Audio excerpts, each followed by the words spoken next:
Hey everybody, and welcome back to Talking Pro Football. My name is Michael Carlyle. We will look back at Super Wildcard Weekend in the National Football League. We'll also get you ready for the Monday night game that'll wrap up the Super Wildcard Weekend. That, of course, between the Cardinals and the Rams. It was a wild weekend. Wildcard Weekend, get it? Officiating played way more of a role in this weekend than it needed to.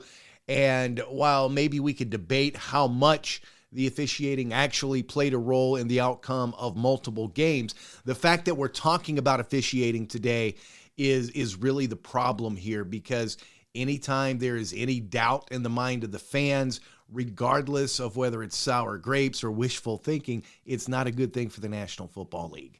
Let's jump in. We'll start on Saturday. We'll start in Cincinnati. The Bengals were hosting the Raiders. Cincy came in 6-point favorites in this one. Joe Burrow led an efficient offense. They scored on 6 drives. Evan McPherson became the first rookie to make 4 field goals without a miss in a postseason debut.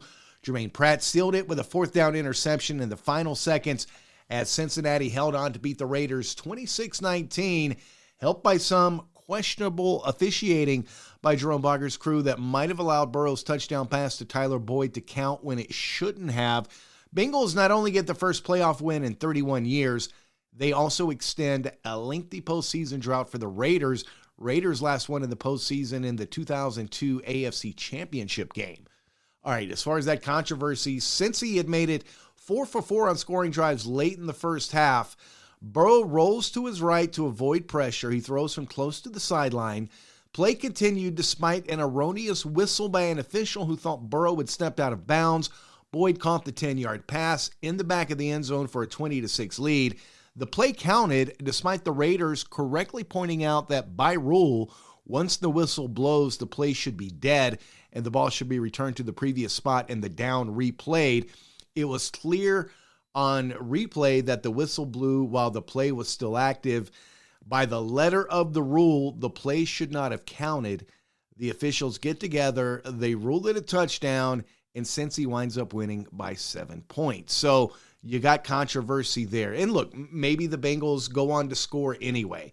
Maybe they still win. But anytime you have these issues, it's a bad look for the National Football League. The good news for Cincy, they move on. The bad news for the Raiders, they head home.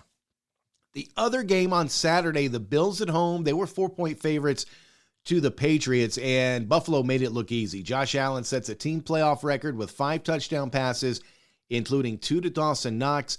Devin Singletary ran for 2 scores in the first half.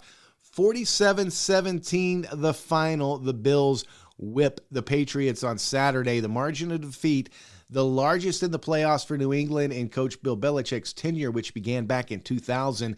Game was basically over at halftime. Buffalo gained 300 yards of total offense in the first half, 19 first downs to build a 27-3 lead. Josh Allen finishes 21 of 25, 308 yards, and 5 touchdowns. Bills defense also forced a pair of turnovers en route to the win. We had 3 games on Sunday, and it started in Tampa Bay. The Buccaneers hosting the Eagles. Eagles came in 8.5-point underdogs. Tom Brady threw for 271 yards and a pair of touchdowns to help Tampa launch their bid for a return to the Super Bowl. They dominate the Eagles 31-15 the final, and it wasn't really that close. The defending champs controlled this one from the start. Brady led a pair of long touchdown drives in the opening quarter to help build a 17-0 lead by halftime. Bucs defense did its part too. They intercepted Jalen Hurts twice in the Philadelphia quarterback's playoff debut. Brady completed 29 of 37 passes without a pick, and he extends his postseason record for TD passes to 85. The second game on Sunday, and the officials played a role in this one as well. The Cowboys at home, they were 3-point favorites to the 49ers. Deebo Samuel ran for 26 yards for a touchdown. The play after an interception by Dak Prescott, and the Niners held on for a 23-17 wildcard victory over Dallas. Cowboys had a final chance with 32 seconds remaining, and they were at the San Francisco 41.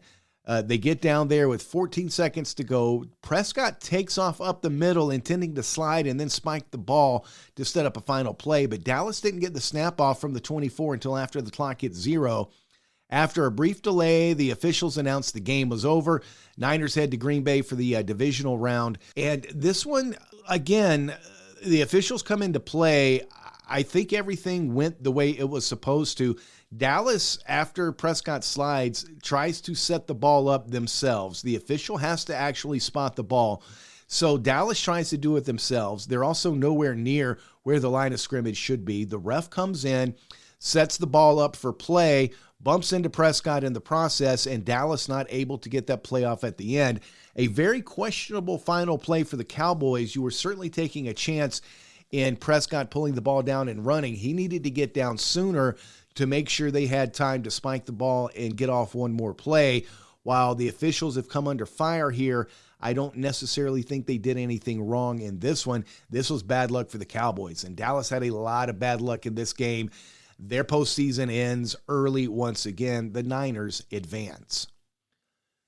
The Sunday night game had the Kansas City Chiefs at home against the Steelers. Pittsburgh 12.5-point underdogs. Patrick Mahomes throws for 404 yards, 5 touchdowns.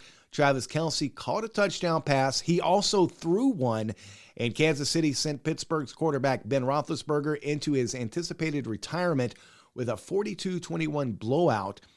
Chiefs scored on 6 straight possessions at one point in the middle of the game and shut down Roethlisberger and the rest of the Pittsburgh offense. Big Ben, 29 of 44, 215 yards in 2 scores in what is most likely his final game.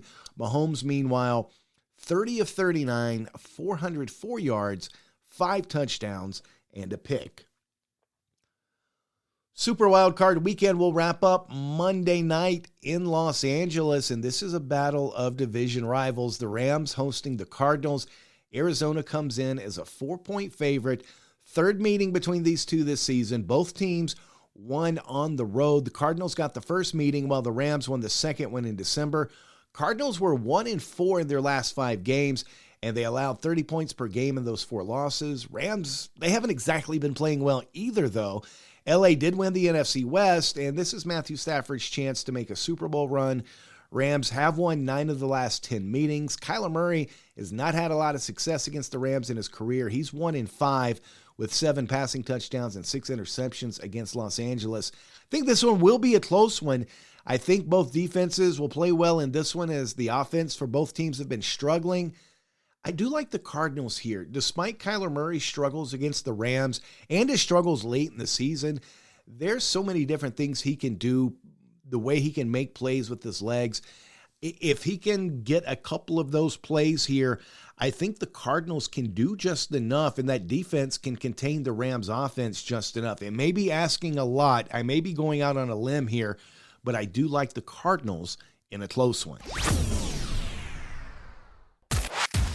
All right, let's take a look at some news and notes as we get ready to wrap up Wild Card Weekend on Monday night. Let's look back at some of the games from over the weekend. The Buffalo Bills, first team with no punts, no turnovers in a single playoff game since the Indianapolis Colts back in January of 2004. Josh Allen and the Bills had a dominating performance against the Patriots on Saturday. With the Bengals win on Saturday, the Lions now have the longest active playoff drought in the NFL. Lions haven't won a playoff game since 1991. Last time the Bengals won a playoff game, check this out. The Jaguars, the Panthers, the Texans, the Ravens, they didn't even exist. The Titans were still the Oilers. The Raiders were in Los Angeles. The Chargers were in San Diego. The Rams were in Anaheim. Cardinals were the Phoenix Cardinals, and the Seahawks were still in the AFC. So that win on Saturday for Cincy was a big one, and it was a long time coming. The Patriots' 30-point loss is Bill Belichick's largest playoff loss as a head coach. Just the third time in Patriots history that they've lost a playoff game by at least 30 points. The other 2 times it happened, Super Bowl 20 when they lost by 36 to the Bears, and way back in 1963 in the AFL Championship game when they lost by 41 to the Chargers.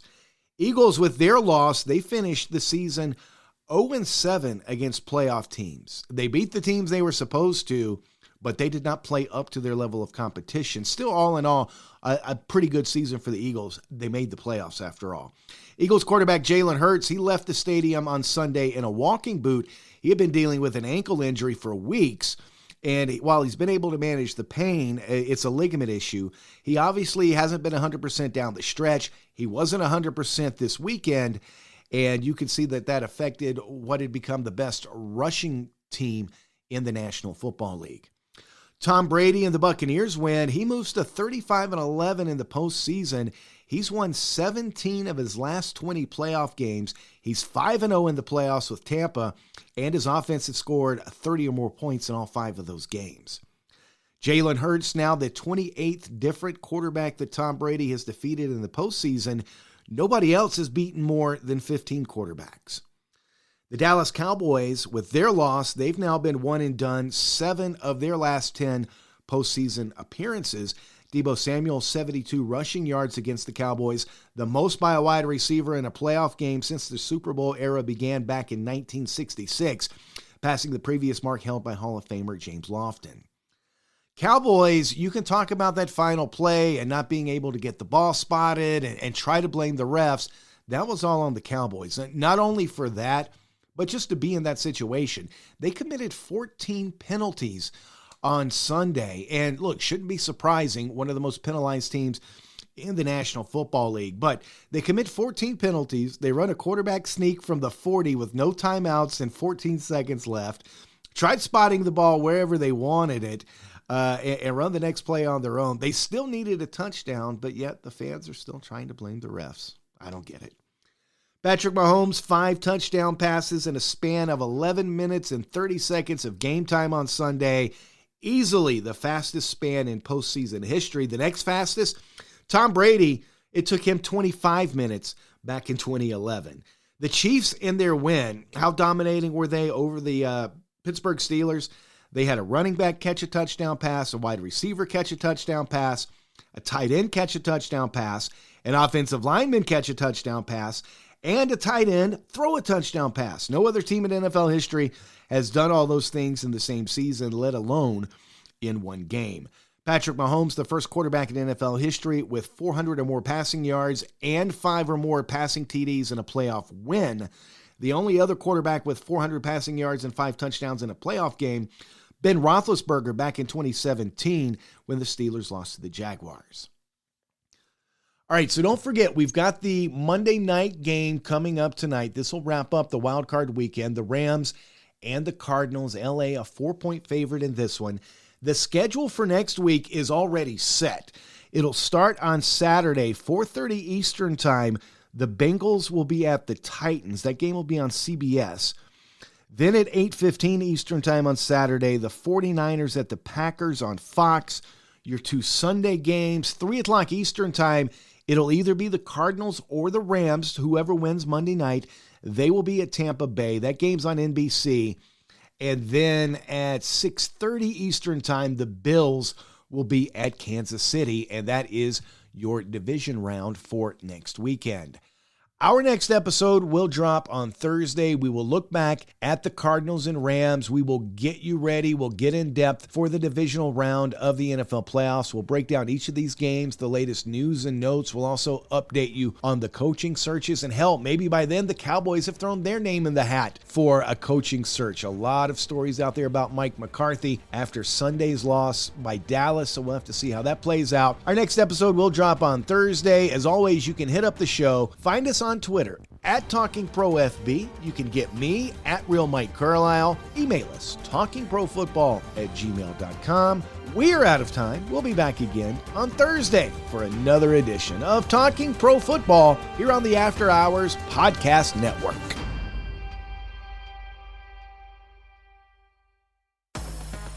Love combat sports? I have a website for you, cageminds.com. That's CAGEDMINDS.com. Fight news from around the world, in-depth interviews, live event coverage, covering combat sports for over a decade. Established in April 2011. That's cageminds.com.